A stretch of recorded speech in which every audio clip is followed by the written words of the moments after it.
live.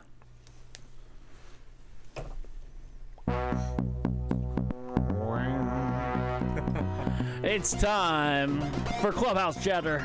Here's Norm Ordez and Tony Torcato. That's right. As always, with us is Brian Erickson and Tony Torcato, which now, Tony, you're a member of the Clubhouse Chatter family now. I know. Thank you. Appreciate it. So we're bringing Tony in, and Tony is going to give us a unique perspective of what we've been talking about, from a former major leaguer's point of view. And so, that's, well, not only because hey, I'm here to tell stories. I love telling the stories. Talk baseball. Yeah. All right. Hey, our first guest this morning, right out of the chute, is one of our favorites, Jim Campanis Jr. Jim, how you doing? Yeah, I'm doing great, guys. How are you? I'm doing pretty good. So Jim is on his way to what is the USC stadium? Dado Field, named after, of course, the legendary coach Rod Dado. #1, I believe, national championships under his belt. Yep. And so go ahead. Well, and I was just going to I was in his last recruiting class, and he called me in to pinch hit in what turned out to be his last game in the last inning. And I hit a rocket one hopper at the shortstop for a double play and made the last out in his 45-year career. Wow. Oh, no. No.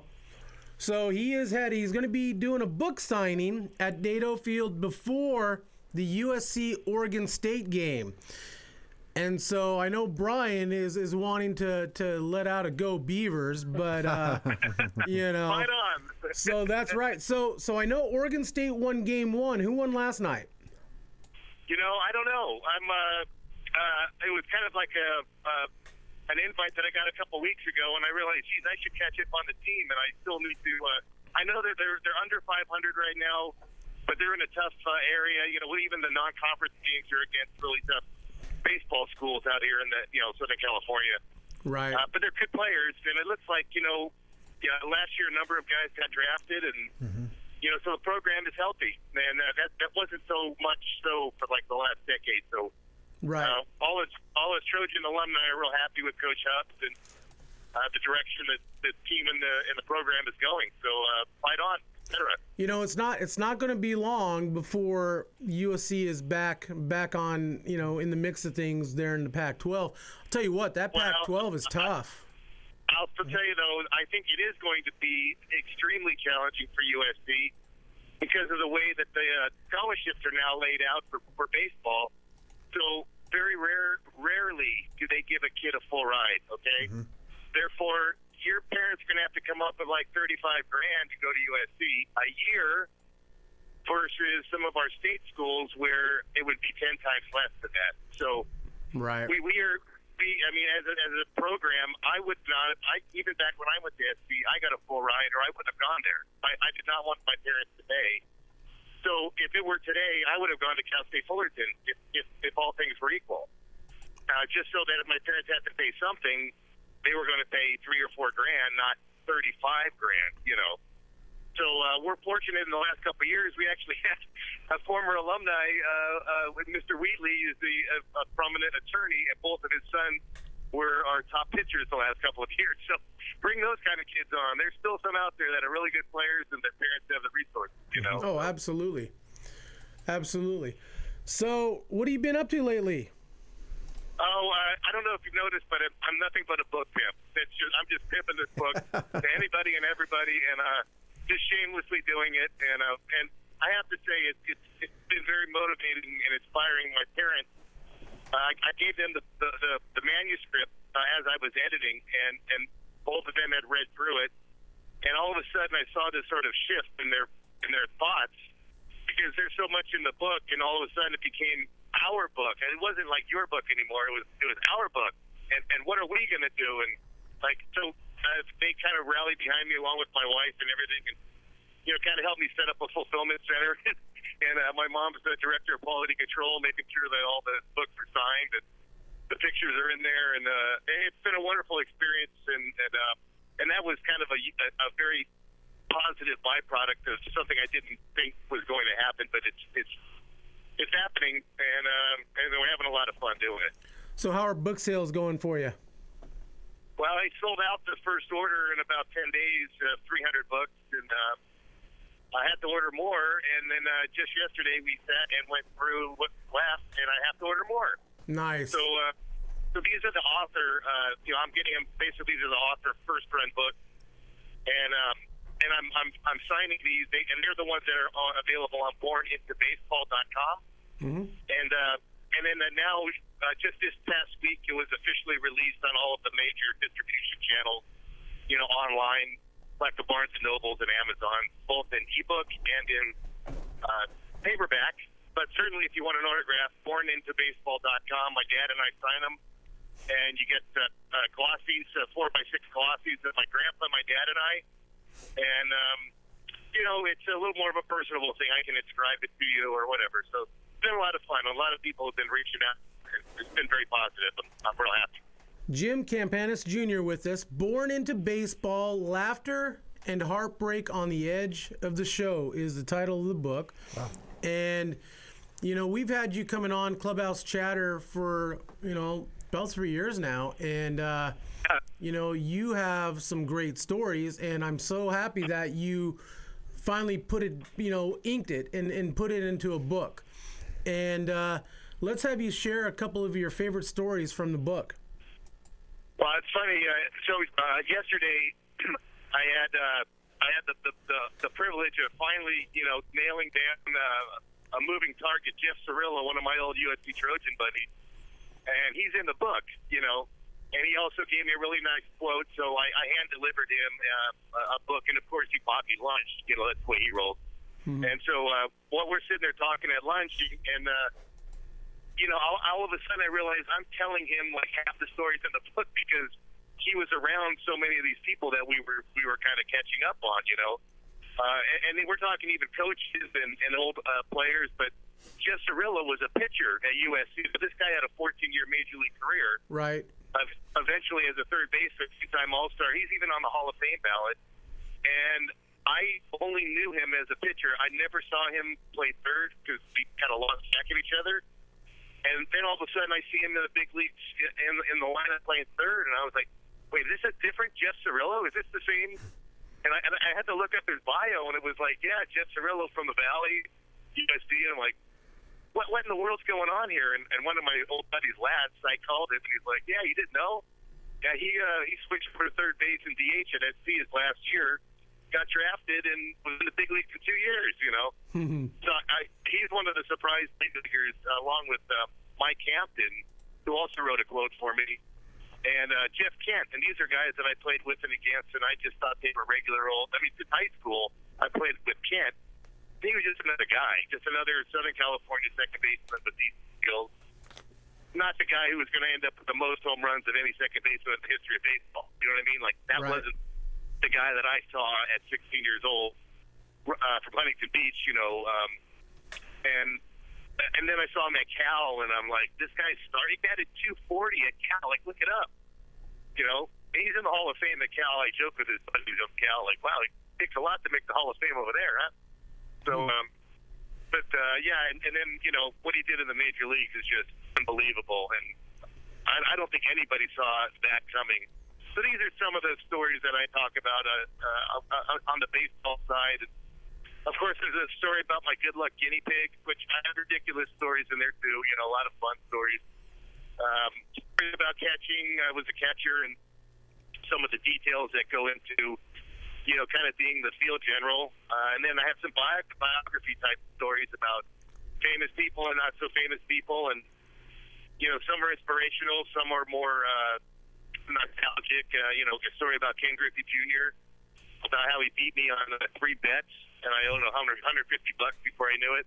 And just his unbelievable skills, his athletic skills. And so anyway, just I've been getting a lot of really positive feedback. I was up until late last night replying back to PMs and Facebook and Twitter stuff about, very positive response thus far from the people, the early readers, and I can't thank them enough for kind of taking the stance of helping promote it out there to their friends. So it's been great.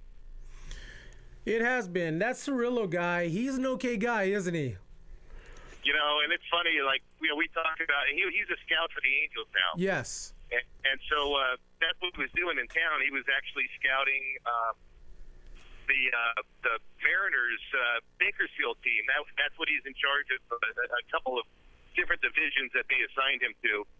So he was out in town to watch them, and he was working right up until I met with him from reports that he had just done from a previous series. He saw a different Mariner team, or rather the Angels home team. He went and saw them last week. And he was scouting the game when Kershaw pitched against the Angels, Right. And I talked to Vince Scully, and he was telling me all these. He's a huge Dodger fan.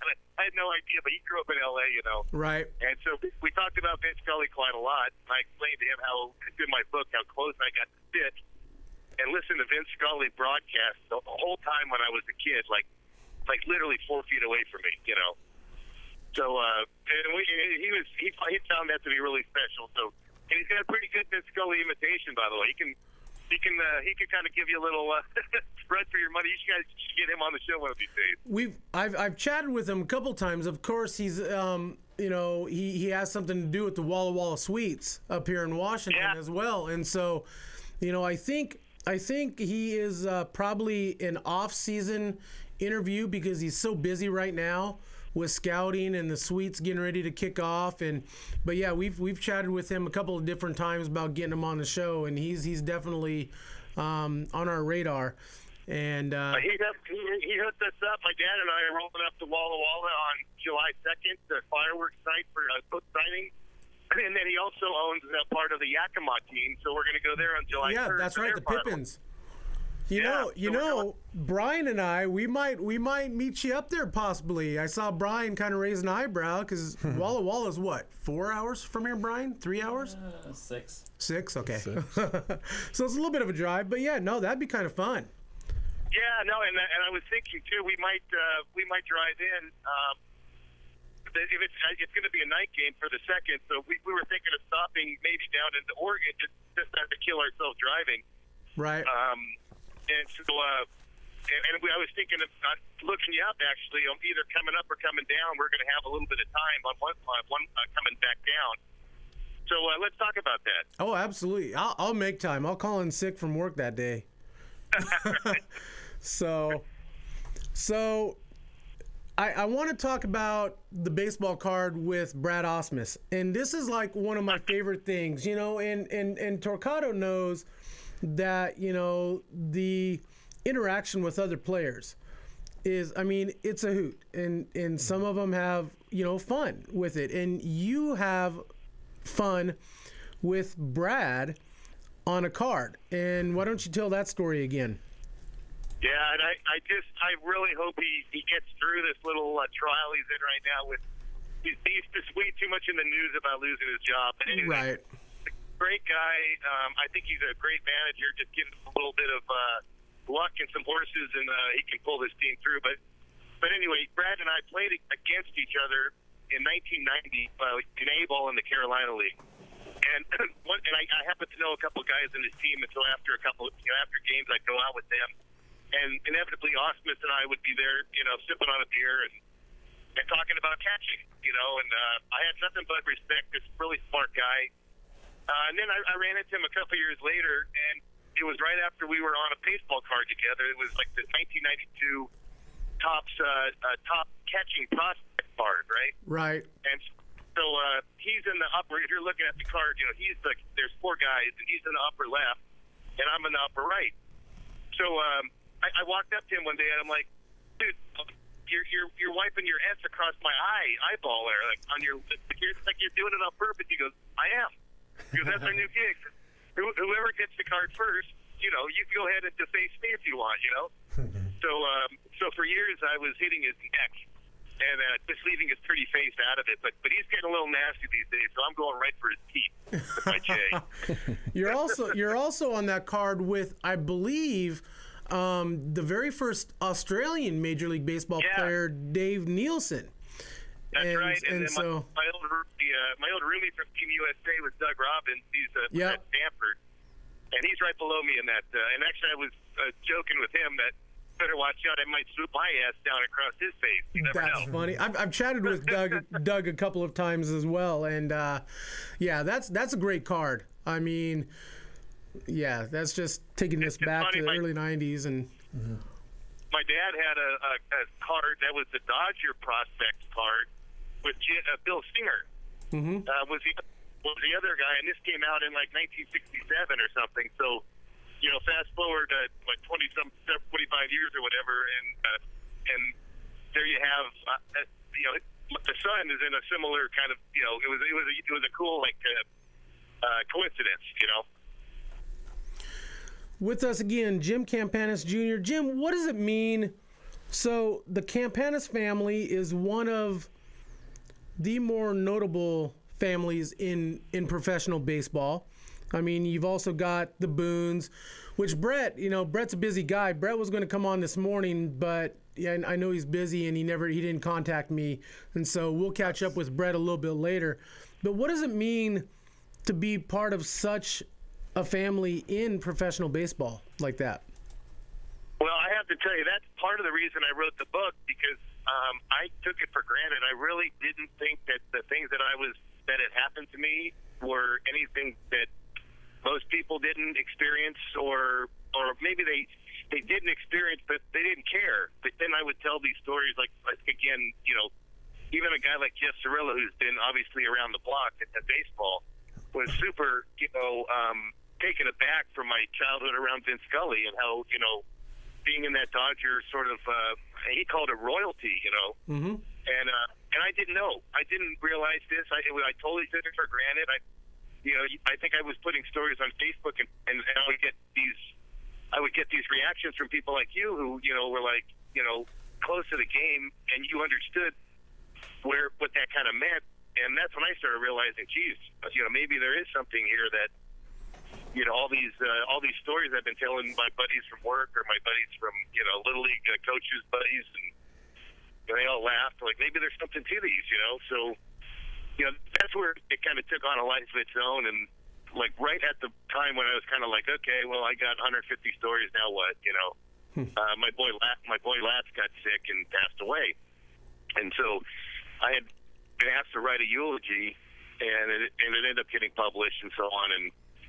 And then I realized, gee, that might be the last story in the book right there, And before I knew it, like out of like divine intervention, I get this text from an author, and he's like, hey, I want to introduce you to my publisher. Your book is perfect, or your stories are perfect for a book that he can help organize. And I explained to him that I didn't know what there's no cohesiveness to these stories. It's like, if it was Halloween, I would write a Halloween story. You know what I mean? Like, How do you put this all together, And I sent this guy 450 pages of just whatever, all my writing. And within 3 weeks, he's like, all right, I want to sign you to a deal. Let's do this. And I have ideas about structure and organization. And, I'll help through some edits. I want you to add some content. I want you to take some content out. So it was like he was my coach. Like and I'm coachable. He told me I'm very coachable. My baseball coaches always told me that. I'll listen and I'll try what you're trying to, explain. And that turned out to be, I think one of also the best parts of this whole experience was the interaction I had with Walt Friedman, who is the publisher of Summer Game Books, my publishing firm.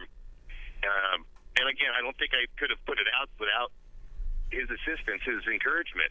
So it's like this book was written by the Village, the baseball Village. It's pretty cool the way it all happened. Right.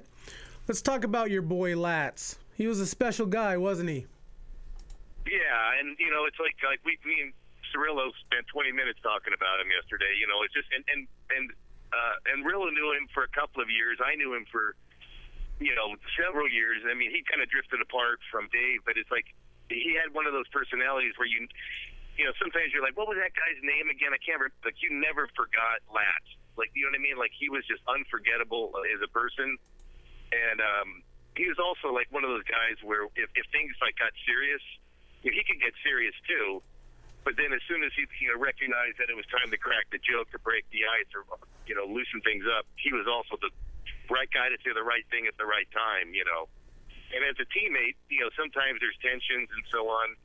And Lats could diffuse tension like the best of anybody, So when you have guys like that on your team and guys like that in your life, it just makes things a lot more fun, So I just I was telling him, man, like me and Lats used to like Fox has a game on every Saturday. And he and I would call each other, and we would watch the game together from Arizona and California, 3 hours on the phone. And you remember that play that one time? And you'd see something, and it was one of those kind of buddies, And so unfortunately, like a freak infection on a heart valve surgery that he had caused strokes, and it was tough, man. And it's coming up. It'll be a couple of years here in October, and it's still weird. Of course, I haven't taken him on. All his contact stuff's still on my phone. All his emails are still loaded up, and I can't take it off. I don't think I ever will. So we'll see. But Lats's mom called me. She ordered him. She sent me a check. She's so funny. And I'm like, no, you get free books. Your kid's all over this. She's like, no, I insist. Okay. So I sent her the first couple of books that I got, and a few nights ago, it was about a week ago, I get this call from her, and she's crying her eyes out, and she specifically said, "Did you write this book for me?" And it was kind of great the way she said it, and she insists that my dad and I, on our little tour up to Seattle, crash at her place in San Jose, and so we're even going to do a book signing at some of the old Lats hangouts that we used to go to back in the day up in Saratoga, Cupertino area. Nice. So yeah.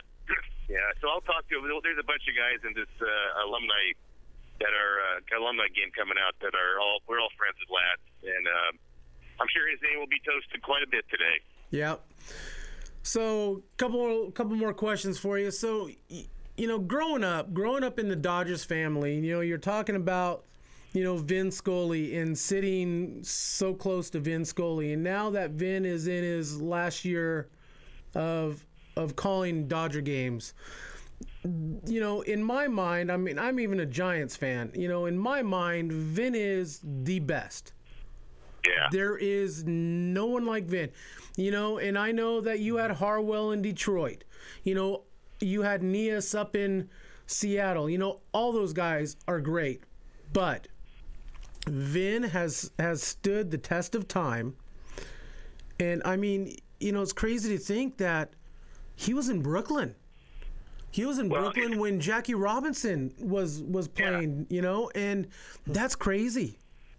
He started announcing in Brooklyn. My grandpa was an executive at that time, and my dad was in kindergarten. Okay, my dad started kindergarten when Vince, who's now my dad's 73. Okay, that to me is what's crazy. My dad grew up listening to Vince Scully just like I did from the first, youngest of ages, and it's just amazing to me. And I wrote in the book how even recently when I ran into him, and I hadn't talked to him in 10 years maybe, or maybe a little bit less than that, but right away he asked, how I was doing, how my kids were. He started telling me how he used to room with my grandpa, which I never knew, on the road. The Dodgers used to do that to save money, apparently. Right. So it was just funny, and then I saw him do an interview last night with Mark Gubiza on the Angels Network, and just a great, a great interview, and he's super humble about what's going on, and I wish he wouldn't stop, but of course, I mean, you realize he was inducted into the Baseball Hall of Fame in 1982. So, it was a while ago. He's still. I mean, unfortunately here in LA, we can't even watch him because of the. Most people don't have Time Warner, and Time Warner created a Dodger-only station. There's not even an app for it. You have to have Time Warner, and you have to watch it with a cable. So it's quite frustrating that here's this legend in the last of the, even the restaurants around, they don't have Time Warner. They all get the DirecTV for football. So it's kind of sad that here is on the top guy of all time. the people where the fan base lies can't even hear it, you know.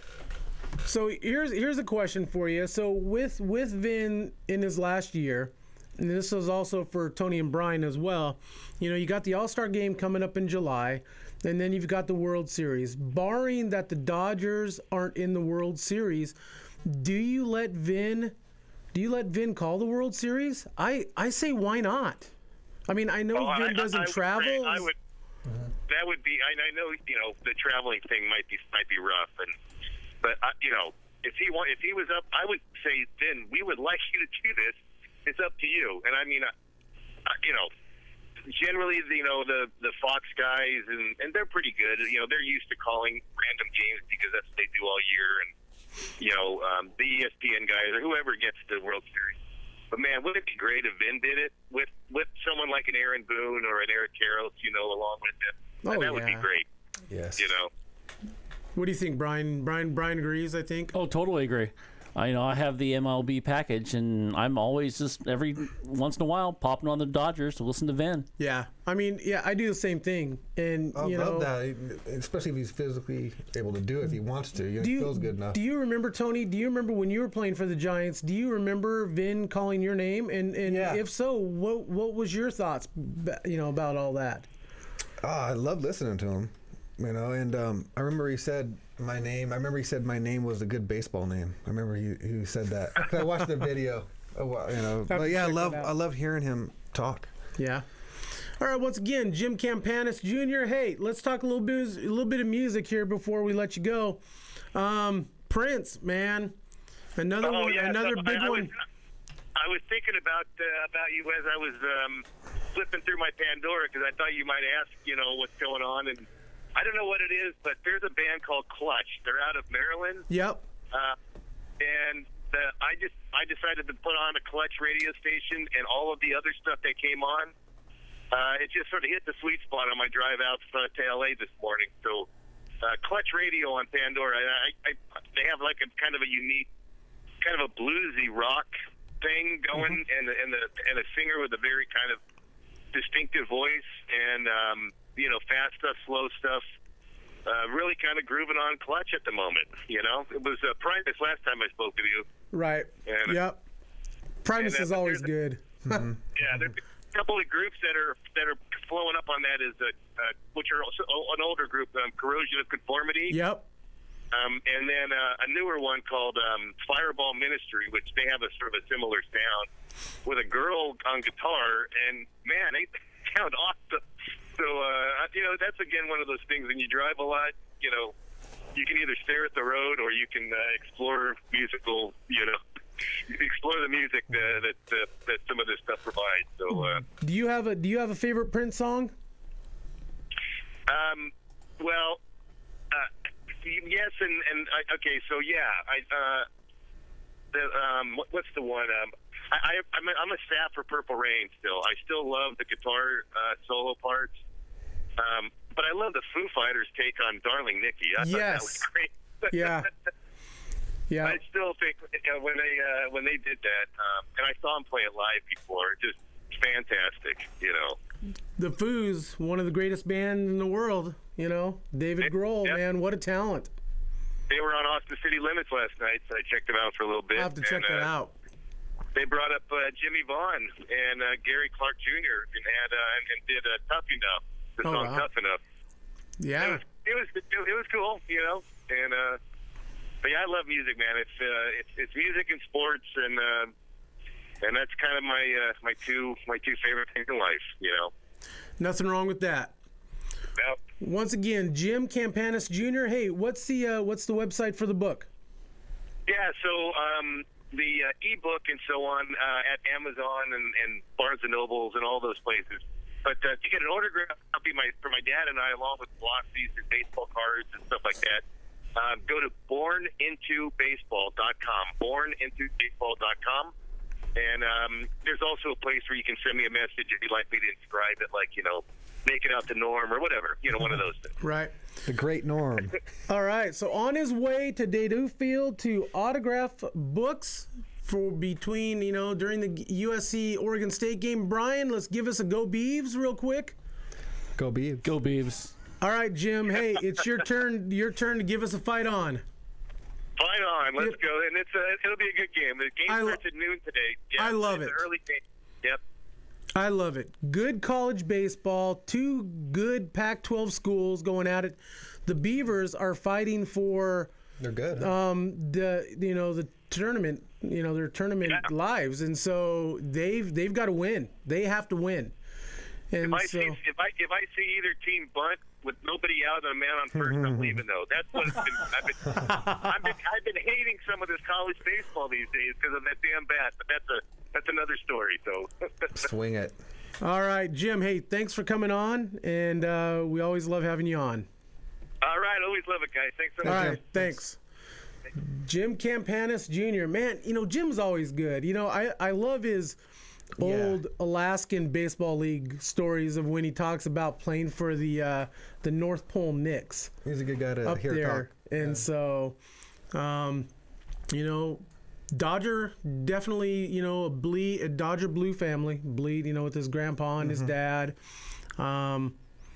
That's okay. I'm a Giants fan, but, I don't hate the Dodgers. I don't either. I just want to see good baseball. Good baseball. That's all I want to see too.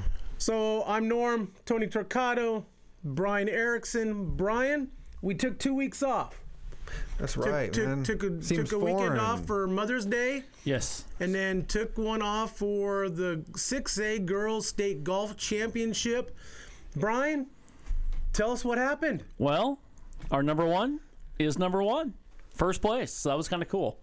And the team, we placed 8th in the state, so which was pretty awesome. And so your goal was to finish above 9th. And we did. And we got 8th. But you also had a state champion. Yeah, and that's the first time in 30 years for the school history. So. With all honesty, you knew she had a shot.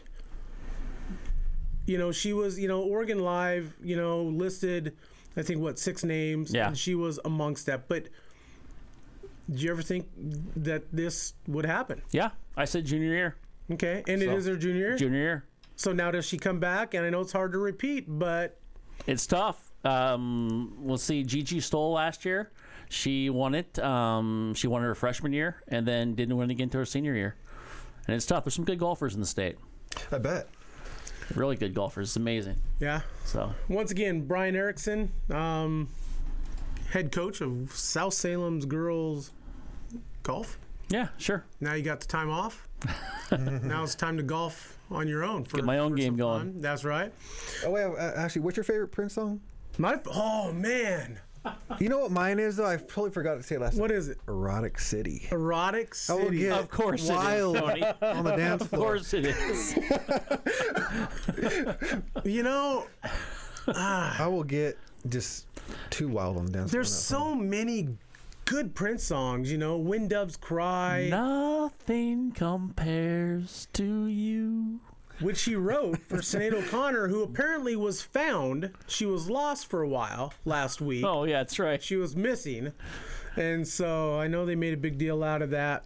Little Red Corvette. Little Red Corvette. Yeah, I have probably, since Prince's death, I've probably watched Purple Rain probably a dozen times. I've sang the song like a dozen times, seriously. I seriously will start singing the song. I'm like, this is weird. It's weird.